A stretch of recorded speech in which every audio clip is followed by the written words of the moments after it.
નમસ્કાર, real power ન્યૂઝમાં આપનું હાર્દિક સ્વાગત છે। સમાચાર મળી રહ્યા છે પાદરાથી।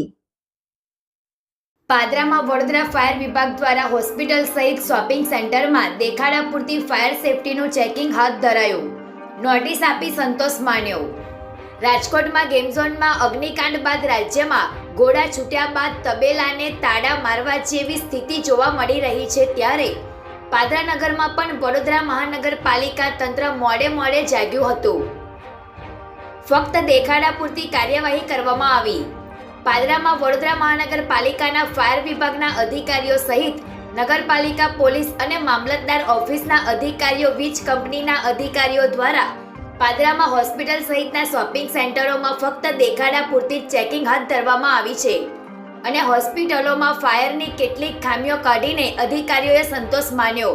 પાદરા શહેર તેમજ તાલુકામાં કંપનીઓ સહિત સંખ્યાબંધ સરકારી અને private school, hospital, tuition classes, commercial complex, restaurant, godown fire NOC અને જરૂરી સુરક્ષાની વ્યવસ્થા કર્યા વગર જ ધમધમે છે। ફાયર વિભાગ દ્વારા કડક ચેકિંગ કરવામાં આવે અને ફાયર એનઓસી નહીં ધરાવનાર એકમોને તાત્કાલિક સીલ મારવામાં આવે તેવી લોક માંગ ઉઠી છે। પ્રકાશ પટેલનો report, real power news, Padra. Vadodara મહાનગરપાલિકા અને પાદરા નગરપાલિકા દ્વારા અમને ચીફ ઓફિસર દ્વારા ઓર્ડર મળ્યો કે વડોદરા મહાનગરપાલિકા ચીફ ફાયર ઓફિસર દ્વારા કે હાલમાં હોસ્પિટલ અને 15 મીટરથી ઉપર બિલ્ડિંગ હોય એની રેસિડેન્સી અને હોટલ, ગેમ ઝોન એની વિઝિટ કરવા માટે અત્યારે પાદરા નગરપાલિકામાં હાલમાં છીએ અમે।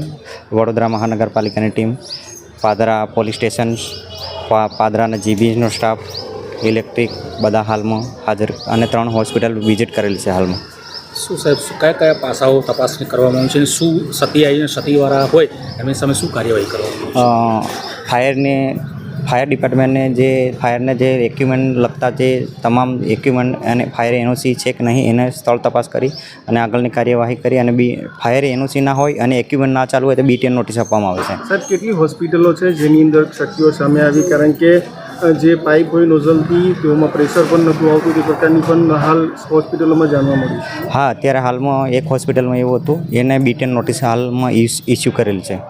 શું કાર્યવાહી કરવામાં આવશે જો તેઓ કેટલા દિવસની મોહલત?